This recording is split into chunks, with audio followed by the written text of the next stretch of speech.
Oi, pessoal. Podcast Fiz do Meu Jeito, começando aqui com vocês. Terceira temporada, né? Muito gostoso aqui, vários convidados muito especiais. Eu não sei se vocês sabem, mas eu tenho uma paixão assim por música, assim, eu sou apaixonada. Queria saber cantar, queria saber tocar vários instrumentos, mas aí também meu cognitivo não deu. E aí, obviamente, eu tinha que trazer aqui uma musicista, uma musicoterapeuta, que é a Lídia Pellegrino. Olha, ela é mãe de duas meninas, uma adolescente e uma pré-adolescente. Só Deus na causa. Pedagoga, psicopedagoga, analista do comportamento, especialista em musicoterapia neurológica. Ela é palestrante sobre inclusão, acessibilidade, inclusão também na igreja. Olha, ela é multifacetada. Bem-vinda, Lídia. Obrigada, Tati. Eu que agradeço o convite. É um prazer te receber aqui, veio de longe, Obrigada. né, pra gente Vim de Mogi conversar. das Cruzes. É longe, viu, pessoal? Vocês que estão em outras cidades, é longe. Olha, muito obrigada por aceitar o convite. E para mim, assim, eu estava ansiosa para fazer um episódio sobre música, porque é minha paixão, assim. Eu acho que a música está em tudo, né? Sim. Em tudo de forma muito transformadora, né? Sim, sim. A música, ela é transformadora por si só. Ela é um agente transformador, né? Então ela age no todo o nosso corpo. Então quando você escuta, não que a música por si só é terapêutica, a gente vai falar disso, mas ela é música transformadora, porque ela traz emoções desde a nossa infância, da barriga da nossa mãe, até a nossa fase adulta. Então tem muita coisa aí para a gente conversar. Ai, meu Deus, tem mesmo. Como que a música entrou na sua vida? Vou começar por aí. Então, é uma relação de amor, a música e a musicoterapia. A música entrou na minha vida aos 5 anos de idade, Tati. Foi um divisor de águas, né? Minha mãe, com toda a humildade dela e a luta dela diária, que ela era uma diarista, né? Ela quis que os filhos fossem para uma escola de música. Então, ela pegava mais da metade do salário dela que ela recebia e nos levou para uma escola de música. Então, com 6 anos de idade, eu consegui ir para a escola de música da professora Lia, que eu tenho paixão até hoje. Foi um divisor de águas que ela me fez me redescobrir, que eu era uma menina muito quieta, muito chorosa, e naquela época você sabe que o diagnóstico era muito difícil, né? Sim. Então minha mãe não sabia o que eu tinha, então ela falou, vou colocar essa menina para fazer alguma coisa, porque ela gosta de música. Quando chega na igreja, ela fica perto do órgão, ela vai correr e ficar perto do órgão. E aí eu falei, não, vou colocar ela no piano. E aí foi amor à primeira vista, né? Então, se você falar para mim de Beethoven, de Bach, Que lindeza. Chopin, é uma das coisas mais maravilhosas do mundo. E a gente vê que a música é transcendental, né? Não importa a cor, raça, credo, religião. Ela está no coração de todo ser humano. Ela faz parte do ser humano. Uhum. Então, ela chegou aí. Chegou pela paixão da minha irmã, passou para mim, passou para minha família inteira. Ai, que legal, muito bom. E você é musicoterapeuta e também é musicista. Explica pra gente a diferença entre uma coisa e outra. Então, existe muita confusão em relação a isso, porque a gente está falando que a educação musical em si é a educação, faz parte do aprender a música. Eu vou para uma escola de música, eu vou para um conservatório aprender um instrumento musical, a cantar, a tocar o instrumento. Não, a musicoterapia já é a parte clínica. A gente usa a música como uma intervenção terapêutica para promoção, prevenção, reabilitação clínica daquele paciente, seja na parte da comunicação, seja na parte da cognição, seja na parte das habilidades emocionais ou sociais. Então, existe uma diferença. O terapeuta ele vai usar os instrumentos, o canto, para uma intervenção com aquele paciente ou indivíduo. Tá. Dá um exemplo de uma intervenção, de uma área que você faz intervenção. Bom, com a música. a minha área hoje, intervenção, você pode trabalhar com várias áreas, né? Dentro das áreas, a gente tem a musicoterapia hospitalar, né? A gente está falando de UTI neonatal, a gente pode trabalhar também com a musicoterapia neurológica, pacientes que são de AVC, pacientes de paralisia cerebral. Nós podemos trabalhar com musicoterapia com o autismo, né, que é o maior público que eu tenho hoje, né, são 90% são dentro do espectro autista. A gente pode trabalhar dentro da saúde mental, o CAPS é um exemplo, né? Não só dentro do CAPS, como as clínicas multidisciplinares também, ou a própria clínica, né? Então, consultório. E tem outras áreas também, que é até a musicoterapia institucional, que empresas contratam musicoterapeuta até junto com o RH para fazer essa proposta de contratações. É muito diferente. Que interessante, é uma novidade. É muito diferente. Então, assim, a musicoterapia ela é muito ampla. Hoje a gente tem a musicoterapia plurimodal, então é com o Diego Shapira, ele traz outra visão da musicoterapia. A gente tem a musicoterapia que trabalha com a mesa lira, que a gente chama Vivi da Viola. Acho que ela vai assistir esse podcast. Ela é uma professora excepcional da FMU, uma das melhores professoras que tem em musicoterapia e uma referência aqui no Brasil, né, sobre a vibroacústica. Então, para você ver como que é amplo esse mundo. Sim. Então, o campo de atuação é amplo desse profissional. E hoje você está focada no autismo, né? Sim, a minha área de atuação é dentro do autismo, dos transtornos do neurodesenvolvimento em si, dos sindrômicos, da síndrome de Down, a saúde mental hoje somente para adultos, né? Não trabalho com crianças, e a musicoterapia neurológica, que são para os pacientes neurológicos. Tá. E no mundo do autismo, pegando um trechinho para cá, né, para a sardinha para o nosso público, dá um exemplo de uma área no TEA, linguagem, comportamento, que dá para fazer a intervenção aí com a musicoterapia.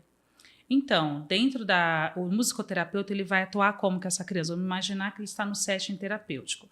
Uma das maiores queixas da mãe é: minha criança não fala não verbal, tá? Então, a gente está falando da linguagem expressiva, receptiva, enfim.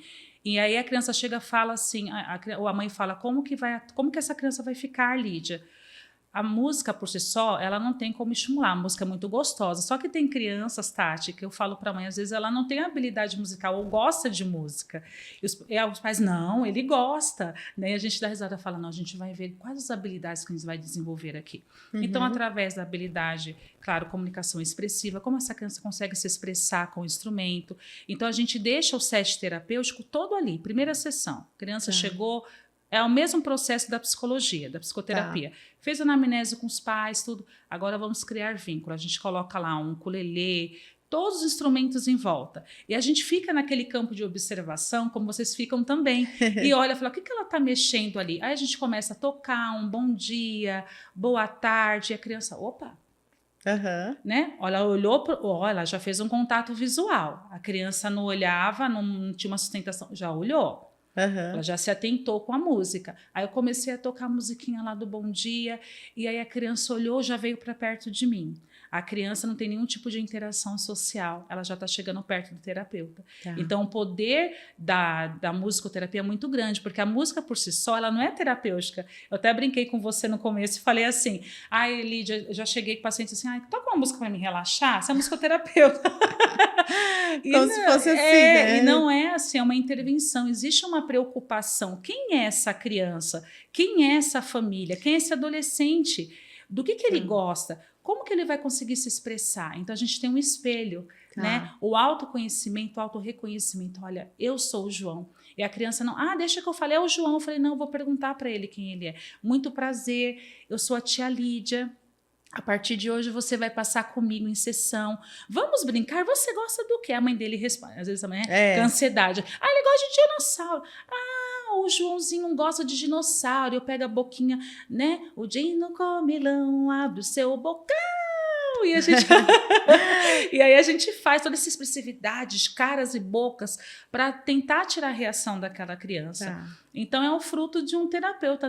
Mas aí a gente fala, não, mas a musicalização consegue fazer, mas de uma forma educacional.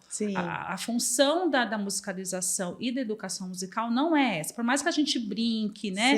Tenha toda a ludicidade que a gente também dentro da intervenção tem que ter com a criança. Já com o adolescente a gente já não pode ter. Né? Já é um outro viés, uma outra abordagem. Aí é pro K-pop. Tive que dançar K-pop. Uau! Olha, será que eu peço para dançar aqui? Eu acho que não, gente. Aí eu ia ter que chamar minha filha Isadora, que ela gosta. Mas assim, a gente entender a ISO, a identidade sonora. Você tem uma identidade. Quando você falou eu amo música, você tem a sua ISO. Né, a minha identidade. Eu gosto de música clássica, mas eu também gosto de rock, mas eu também gosto de música cristã, mas eu gosto de música pop. Então, assim, eu gosto de um cantor sertanejo específico. Então, são coisas que aquela criança, adolescente, jovem ou idoso carrega dentro de si. né, da sua memória. E esse desenvolvimento desse ISO musical, como que é feito, assim, é dentro da nossa vivência, da nossa história, como que a gente constrói essa identidade musical? Então, eu falo que desde a gestação, né, eu escutava muita música clássica para Isadora ficar calminha, ela nasceu calma. Mas, enfim, tem toda a questão do espectro que a gente vai falar mais para frente, mas assim... a mãe começa a ouvir aquela música e aí a criança já escuta todo dia. Por exemplo, tem sertanejo. Tem pai que é moda de viola, sertanejo todo dia. Aquela criança vai crescer gostando do quê? Sertanejo. Ela passou a infância dela, pode ser que na adolescência ela mude o gosto musical dela, mas aquela identidade foi manifestada desde a infância dela. Por isso que a gente brinca com a infância, que tem uma memória. Nossa, essa música eu lembro da minha infância, ou do forró, né? Que você gosta também. Olha, eu lembro de Gonzaguinha, quando meu pai ouvia aquela música, me veio a infância, a memória afetiva ali. Então, tudo isso é importante, traz uma identidade. Isso não tem como ninguém tirar. Isso é seu. A sua essência também. E nesse processo da musicoterapia, existe todo um preparo também para a sessão, né? Não é uma coisa que você chega lá e já está pronto, né? Sim, não. Existe um viés terapêutico. E no autismo, como que é essa construção dessa identidade, assim, para a sessão de musicoterapia? Você pode ter a certeza que a preocupação que a gente tem é aquilo que eu falei, a gente se prepara, né? Que a gente não vai preparar a sessão. Porque a gente está falando de uma criação de vínculo. Gente, criação de vínculo, né? Você passar 3, 4 meses criando vínculo. Aí eu falo, gente, se atentem. Porque ninguém cria vínculo, fica passando criando vínculo. Né? Não é isso. Aí tem uma coisa errada. Então, assim, existe uma preparação. Quando a gente faz uma anamnese, a ficha desse paciente, a gente vai olhar o que ele gosta, o que a mãe trouxe. E claro que vai ter coisas ali que a gente vai ter que observar do paciente, dos gostos dele também. Tá? Então, a gente faz a preparação, que nem eu te falei, e depois a gente vai tirando os estímulos. Que eu sei que, né, eu já trabalhei muito com psicólogo comportamental. E deixa aquele espaço para ele manifestar também seus interesses, ali, os interesses dele. Depois durante... Porque assim, a gente está ali na criação de vínculo, mas a gente está também fazendo uma avaliação. Estou avaliando, porque o profissional ele vai fazer um protocolo, uma escala avaliativa, ele vai aplicar aquele protocolo. Ele vai tirar foto, ele vai filmar, vai ver... ele não olhava nos olhos, manteve 3 segundos de atenção. Quando eu fiz... Bati palma, comecei a cantar a música, despertei ele. Né? Então, assim, a gente tem uma preparação, não vai chegar lá, deixa eu ver o que eu vou fazer hoje com a Mariazinha. Não.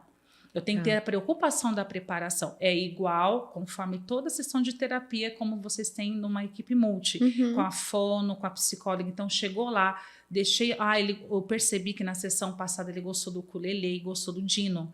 Então, eu vou montar uma sessão, por mais que eu deixe mais livre, vou deixando ele explorar. No primeiro 4, 6 sessões, eu deixo ele explorar. Aí eu já começo a fechar o quê? A avaliação dele naquele segundo mês. Então, eu ouvi dos gostos dele, que ele pegou no dino, que ele tentou fazer uma imitação motora, que ele tentou vocalizar. Não falava... Cheguei a ter paciente com 3, 4 meses, começou a falar, oi!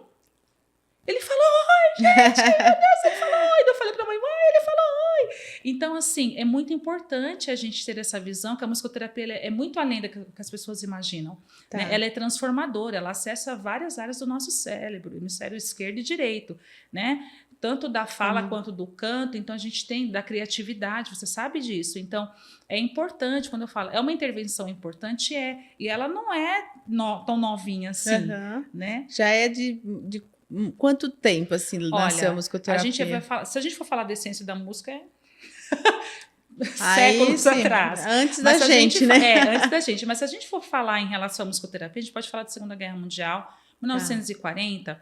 Durante a guerra, os feridos ali, os médicos começaram a perceber que existiam músicos amadores, começavam a tocar e perceberam um quadro clínico de melhora daqueles pacientes. Né? Sejam traumas, sejam que estavam feridos. Aí eles começaram a falar, nossa, os músicos estão tocando, eles estão começando a melhorar. E aí que veio, né, como todo curso de graduação, veio a formação da primeira pós-graduação no Brasil, no Sul, né? E aí que depois da pós-graduação começou a ter a formação da graduação. Então a gente está falando de 1940. Só que pouco se falava, né? A gente tem assim, eu falo mentores, não, falo musicoterapeutas excepcionais, Dr. Rolando Benes, um psiquiatra, psicanalista, que trouxe também de fora toda essa abordagem, que até hoje ela existe, essa metodologia do Rolando Benes, né? Então, assim, ele é um promissor daqui, é um promissor porque ele trouxe e levou para fora também. E hoje, assim, é uma especialização ou é uma graduação em musicoterapia? Então, a gente vai explicar. Hoje, depois da regulamentação que a gente teve com muita luta, que é no uma ano luta, passado, né? isso. Aí nós tivemos essa regulamentação e, assim, após a regulamentação, a pós-graduação, ela vai acabar. Então, a partir do ano passado, até aqui 2 anos, vai acabar a pós-graduação e vai se voltar à graduação. Tá. Né? Então, a gente precisa entender que esse profissional EAD, gente, não é o caminho certo. Eu acho que a tecnologia, a internet ajuda muito, mas assim, todo mundo que pergunta, eu falo, por favor, não faça. Você precisa fazer estágio, você precisa entender que a gente vai lidar com a área da saúde. E a gente tem uma questão ali até com a ANS sobre isso. Né, porque a ANS ela colocou a musicoterapia antes da regulamentação no órgão, e isso está dificultando muitas pessoas a entender, a própria ANS entender que não é uma parte educacional, não é uma parte cultural, né? Ela faz parte da saúde. Então, a gente venceu uma parte, ainda tem outra barreira, né, para ser vencida. São etapas, né? E eu acho que às vezes tem gente que se apropria da área, enfim, por vários motivos, e um deles acaba atrapalhando, né? Que é se aproveitar ali para fazer sua terapia ou fazer seu pé de meia, né, a base das custas das pessoas. Mas eu acho que a informação ela é muito importante e transforma, né? Eu estou com esse lema assim de transformação já há muito tempo e é associado com a educação, com a informação. E como que as famílias podem diferenciar um musicista, porque não sei, pode acontecer, né? Acontece o musicista muito. Dizer que é musicoterapeuta e não ser. Como que a família pode identificar e assim considerar o que é um bom profissional? Então, a gente precisa entender o seguinte, que esse profissional da musicoterapia, ele também tem que ter habilidades musicais. Como eu vou fazer uma intervenção sem saber tocar um ukulele, tocar um piano, um teclado, um tambor, percussão, né?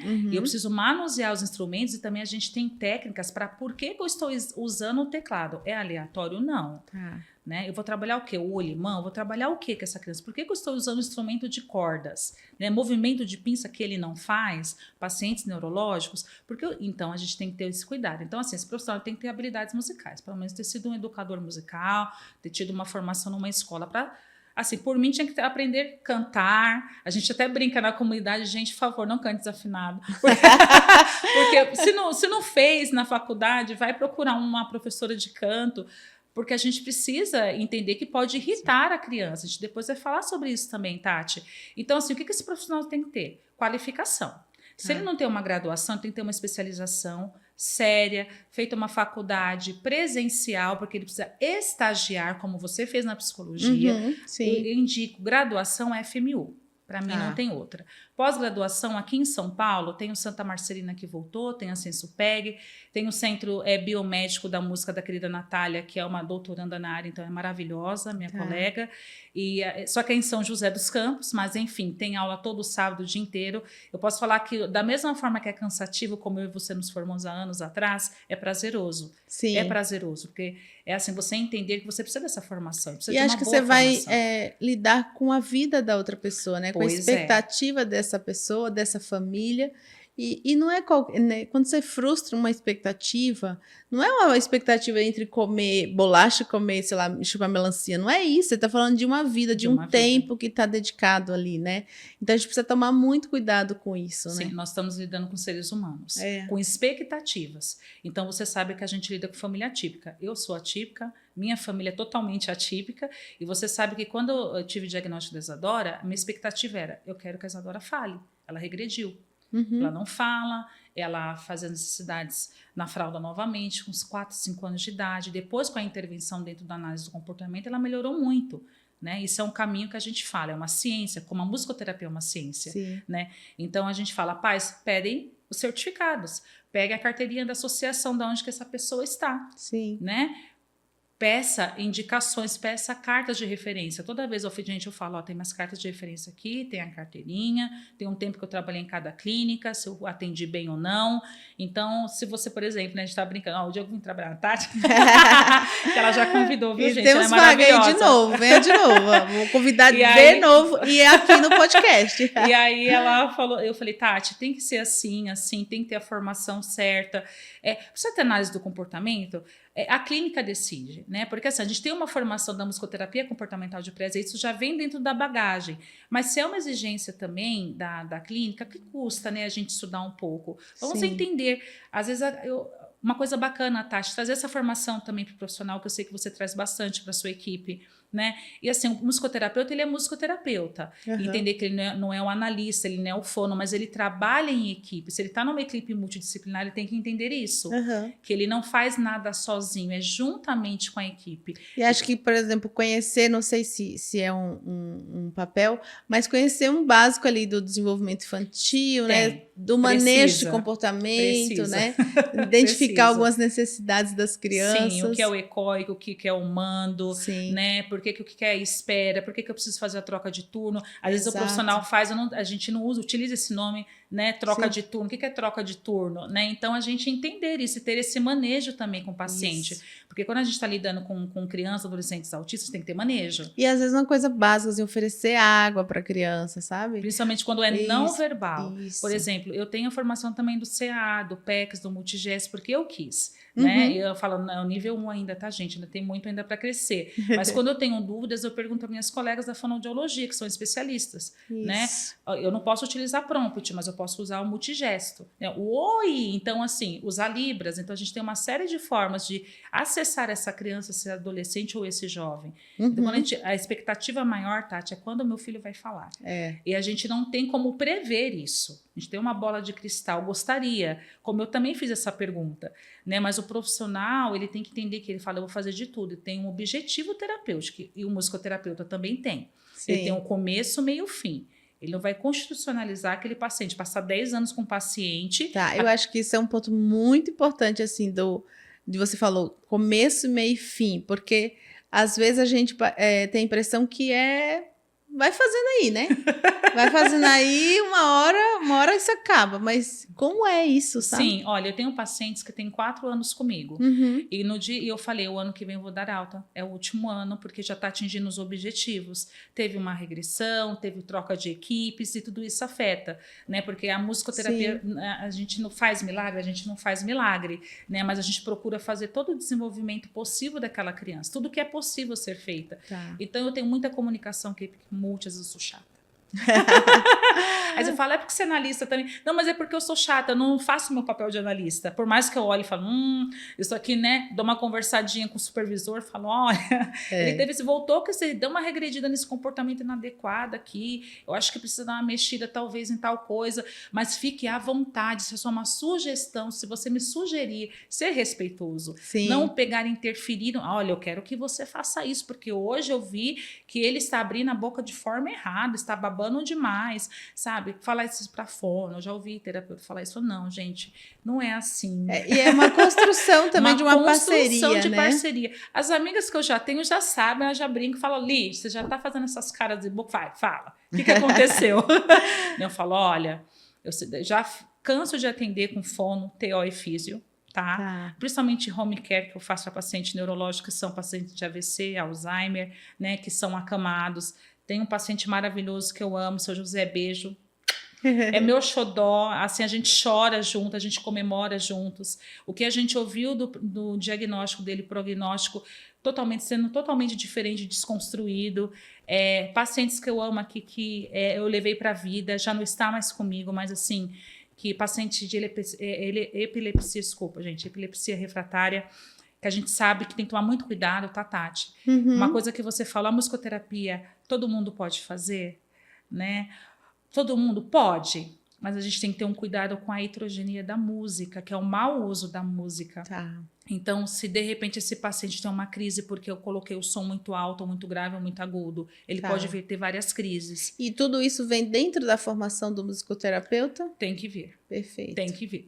Se for uma boa formação, sim. Eu não posso já falar de formações EADs, de 6 meses, nós estávamos brincando que hoje uma colega, assim, uma musicoterapeuta pioneira, uma faculdade nova, não vou citar nome por ética, mas simplesmente ela clicou lá que queria fazer a matrícula, ela já recebeu o certificado de formação. E isso é um absurdo. Uau, e a gente começou a rir e chorar ao mesmo tempo. Eu falo, gente, a formação antes era 4, 5 anos, aí você se mata para fazer uma especialização, uma pós, um mestrado, um doutorado fora. E você... Acho que tudo isso vai sendo um efeito ali, né, da era que a gente está vivendo hoje, da né? tecnologia. Isso é muito preocupante. A gente, Sim. da mesma forma que a tecnologia como agora, ela nos beneficia a trazer informação, eu espero que isso chegue, assim, a todo o Brasil, Tati, até para fora, que eu sei que você tem contato com esse podcast, da gente tomar muito cuidado, porque a gente levar a formação a sério, né? Assim, eu me cobro muito, por exemplo, do ano passado para cá, eu fiz poucas formações e eu me cobro o tempo inteiro que eu tenho que ficar fazendo alguma coisa, eu começo a ficar inquieta. Esse ano, eu participei do Expoteia, eu preciso falar, tá tendo, o ano que vem vai para a Alemanha, não, tem que dar um jeito de ir. O que vai ter? Vai ter outra formação no México. Então, se você é um bom profissional, está começando agora, comece a construir aos poucos e seja sincero, fala, eu não sei, mas eu quero aprender. A humildade, todo mundo tem né, de você não saber. A humildade, assim, de você entender que você está começando. Que a gente pega muita profissional que era musicista, fez a formação ou pós-graduação e está se intitulando né? Olha, já sou pioneira da musicoterapia, porque eu já trabalho com criança na educação. Educação musical é uma coisa, gente. Coloca essa criança no set terapêutico. Tá. O que vai ser dessa criança ali? Né? O pai vai te cobrar uma hora, né, resultado, e você vai ter que dar. Sim, eu acho que isso é muito importante a gente falar sobre isso. E eu estou olhando aqui para também ver como que você usa a música dentro das suas palestras, por exemplo, na inclusão na igreja, como que é? Então, e a igreja é um lugar super musical, né? Isso. Eu trago também dentro da própria estudo de caso, primeiro que eu estimulo, né, aquela coisa do palestrante. A inclusão, realmente falo sobre inclusão, Tati. Sobre inclusão, o que é acessibilidade, o que é a análise do comportamento aplicado, qual a função da análise funcional. Eu falo dos transtornos do neurodesenvolvimento, né, porque a gente tem a formação para isso também. Mas também eu trago a música ali. Como que ele pode usar como recurso? Não, eu vou usar como sua intervenção com o terapeuta. Ele vai estar no set. O set terapêutico pode ser na casa do paciente, pode ser no hospital, pode ser na clínica, mas assim, a gente entender que como que eu consigo estimular essa criança que não quer para a escolinha na igreja? Ele gosta da música tal, então vamos recebê-lo com essa música tal. Tudo muito, né, com carinho. Por exemplo, tem aquela musiquinha lá... Deus fez os peixinhos no fundo do mar. Quando brinca na água, tem criança que adora, né? Aí, por exemplo, como que eu vou estimular essa criança? Eu vou levar peixes, os peixinhos plásticos. Vou trazer essa mãe para a escolinha na igreja. Vou convidá-la com todo o respeito. A senhora gostaria de levar ele? Gostaria de ficar conosco? Então, a gente, inclusive, fala até sobre a sala multissensorial. A importância de ter essa sala. Na minha igreja está sendo tudo estruturado isso agora. Então, assim, a gente explica. Eles têm pavor, Lídia, eu não sei o que fazer. A criança chega, ela sobe na mesa, ela desce na mesa. Eu não sei dentro da igreja, na tua experiência, está acontecendo essa abertura, esse movimento? Olha, Tati, eu sou muito grata a Deus porque Ele está abrindo caminhos. É aquela assim, caminho de formiguinha, você sabe disso. Sim. Como na escola, como em empresas, né? Apesar da gente ter leis maravilhosas que regem, você sabe como que funciona a lei. Né? No papel é maravilhosa, como a LBI, como a Lei Berenice-Piana. Mas a gente precisa entender que eles não viam isso. Só que eu falo, como cristã, eu falo que o próprio Jesus, ele é o ser mais inclusivo da face da terra. Ele pegou os 12 discípulos que ninguém queria. Ele era um estudioso, ele passou 30 anos estudando com os maiores mestres, mas ele foi atrás de quem? Daquele que ninguém queria, dos excluídos. Então a gente tem que entender que essas pessoas estão ali, estão em todos os lugares. E aí o papel da igreja católica, não importa se é igreja católica, se é igreja evangélica, se é umbanda, se é espírita, o que for, a gente tem que entender que as pessoas estão ali, que existem famílias que não vão nesses lugares. Por quê? Porque tem medo da exclusão. Sim. Meu filho de suporte 13, meu filho é cadeirante, meu filho tem síndrome de Down, vão começar a olhar torto, porque essas famílias já estão feridas. A família atípica, ela já está machucada. Muitas vezes acabaram de receber esse diagnóstico. Então, ensine isso para a igreja. Como você deve recepcionar Não precisa fazer coisas mirabolantes. Aí a gente traz a música para acessar essa criança. Olha, ele gosta da música tal, então vamos cantar na escolinha a música tal hoje. Vamos fazer uma rotininha visual. O que é rotininha visual, Lídia? Vamos lá. Sim. Né? Incluir essa criança de alguma forma. Ah, Lídia, ele não para, não importa, uma hora ele vai fazer contato visual. Nossa, Lídia, eu toquei o pandeirinho, ó, chique, chique, chique, chique, chique. Ele olhou. Comecei a cantar a música, ele parou. Aí, você já está fazendo uma criação de vínculo com essa criança. Ótimo. O que você acha que vai acontecer com essa família? Ela vai permanecer ali, porque ela foi bem recebida, sem julgamento. Sim. Né? E as pessoas procuram muito apoio na igreja, na religião, de modo geral, né? E eu acho que é um lugar que eu acho que as pessoas não esperam exclusão, né? E eu acho que esse movimento é muito bacana, assim, para inserir as pessoas dentro da religião também, porque também estão, a maioria das famílias estão, né? Sim, estão. Nós somos um país bastante envolvido com religiões e diversas, né? Não falei igreja exatamente para, assim, existem várias religiões, né? E todo mundo tem seu direito de participar, né? Muito legal. Olha, eu queria pedir para você cantar. Será que eu posso? Ai, meu Deus, pode. O que você quer que eu cante? Ai, vou deixar você escolher. Eu gosto, meu estilo musical, assim, eu gosto de tudo. Mas tem o da raiz ali, que é o forrozinho, pé de serra, o sertanejo. Esse é o da minha memória lá da infância. Me fala, então, uma música da sua memória da sua infância. Ai, Jesus. O que te vem? A primeira música que você lembra da sua infância? Canta um pedacinho. Olha, tem uma que... O Alecrim Dourado.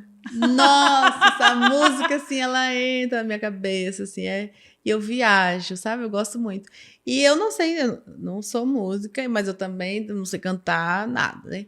Mas quando o John nasceu, eu ninava ele com essa musiquinha do Alecrim Dourado, porque é uma das que eu lembro, assim, e eu amo essa música, eu não sei. Canta um pedacinho, como é que é mesmo? Ai, meu Deus, não, é você que vai cantar, vem, não, a convidada é você. Quase que eu caí no golpe, viu? Ai, não, a gente tem várias musiquinhas, né?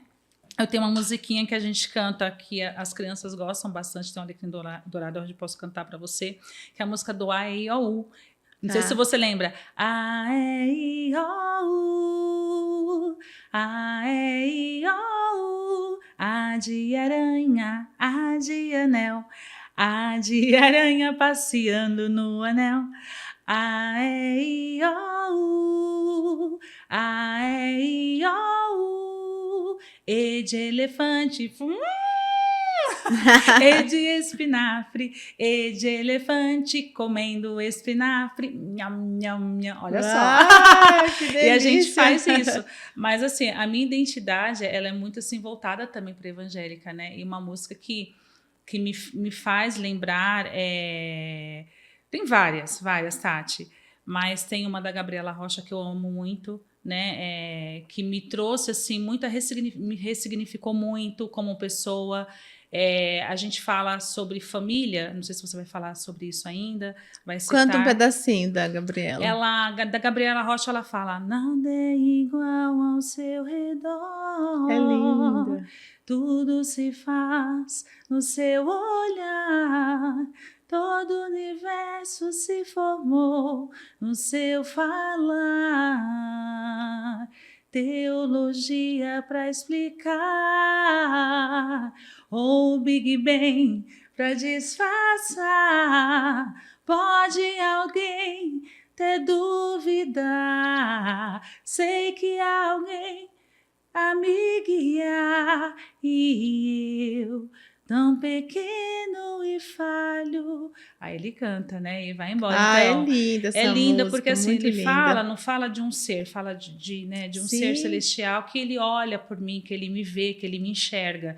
Sim. Então, a gente, quando passa por esse processo, principalmente a família típica, a gente passa como se fossem os esquecidos, os excluídos, a gente não existe.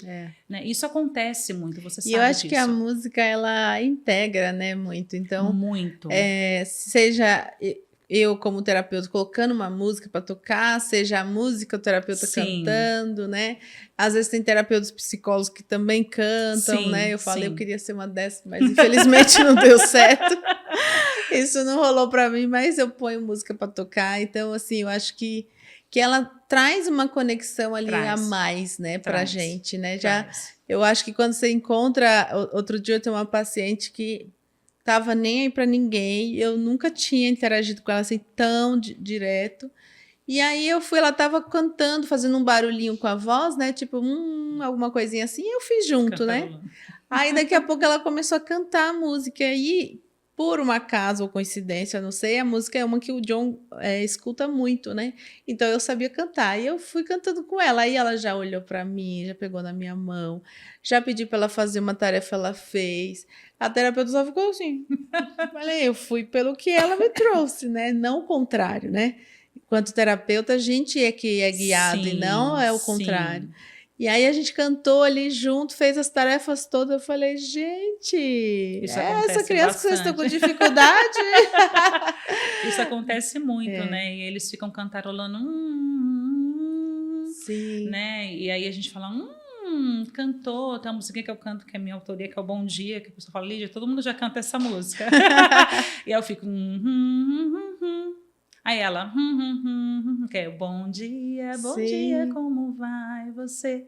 Aí ela, bom dia, bom dia! Aí ela fica, bom dia, e ela... E já vai entrelaçando já vai ali, entrelaçando, né? e aí você já começa lá no próprio set terapêutico, já criei vínculo com essa criança, onde ela vem te abraçar, aí você pega o microfone, é ótimo, você sabe disso, né? Você é psicóloga, pega o microfone e começa a cantar.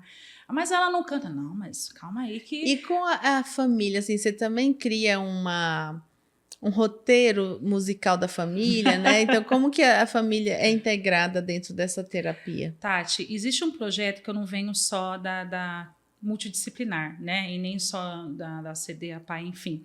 Eu venho também do terceiro setor. Então, existiam vários projetos aqui em São Paulo, como em Mogi, que chamava o projeto... Tem um projeto que eu incluí na igreja, que é o AMAR, que é o projeto de inclusão, que é amar, ministrar, acolher e respeitar. E eu falo que a musicoterapia é centrada na família. Então, normalmente, eu sempre dou feedback e eu falo assim, olha, canta essa musiquinha com o seu filho. Eu sei que você... mas eu não sei cantar, Lídia. Eu falei, não, mas coloca na hora do banho. Vai você e ele, só vocês dois no banheiro, né? Então, além dela estar com esse vínculo com o filho, né, com essa afetividade, com esse amor, trabalhar habilidades emocionais, vai trabalhar a estimulação da fala, o aumento de contato visual, aquela na hora do banho, aquele relaxamento da criança, aquele contato olho a olho, sabe? Uhum. E aí ela falou, Lídia, não é que deu certo? Comecei a cantar, né, o patinho na lagoa, resolveu mudar de cor, tá tudo bem, ou cantar a musiquinha do banho, né? Sim. Não tem, ou a musiquinha na hora que eu vou comer, falar o que tem na sopa do neném, do palavra cantada, o que tem na sopa do neném?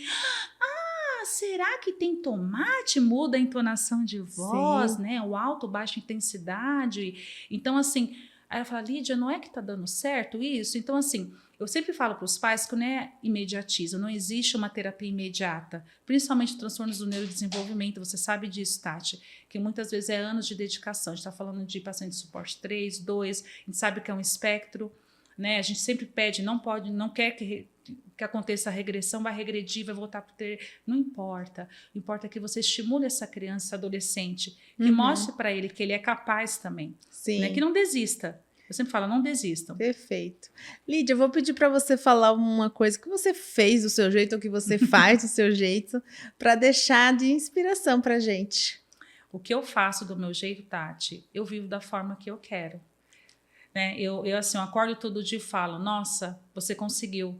Né? E eu fiz desse jeitinho que eu fiz, essa construção do eu, de todo o sofrimento que eu tive, de bullying, preconceito desde a infância, escola, e ouvir que eu era incapaz, que eu não chegaria lá. Eu falei, eu estou aqui hoje porque eu fiz do meu jeito. Muito bom, muito bom. Então, façam do seu jeito, leve essa mensagem da Lídia, faça do seu jeito e vá construir e realizar seus sonhos. Muito obrigada aqui, a Lídia, pela sua participação. Obrigada a você, o podcast está aberto para você. Da próxima a gente vai trazer o violão e vamos fazer uma banda aqui, viu? Eu não canto não, mas eu danço. Muito obrigada, viu, obrigada querida? a você, querida? Onde as pessoas podem te encontrar? Sim. Eu vi que você está com um workshop também. Sim, conta um pouquinho pra gente. Então, eu e a doutora Letícia, que é fono, ela é especialista em CA e Prompt também, né? por ter muita busca dentro da musicoterapia também. Ela é uma parceira, como tem outras parceiras da psicologia, enfim, chama Sons que Falam. Então, aí a gente vai falar desde a parte da intervenção precoce da primeira infância, vai ser dia 29/3 presencial. Estão pedindo muito para que seja online. Então, a gente está tentando estruturar também que seja presencial e online, o ao vivo ao mesmo tempo. Tá? Vai acontecer lá em Mogi das Cruzes, na região central, de Edifício Eugênios. Quem quiser me acompanhar lá só no @Lídia Pellegrino, e só me acompanhar que tem tudo lá.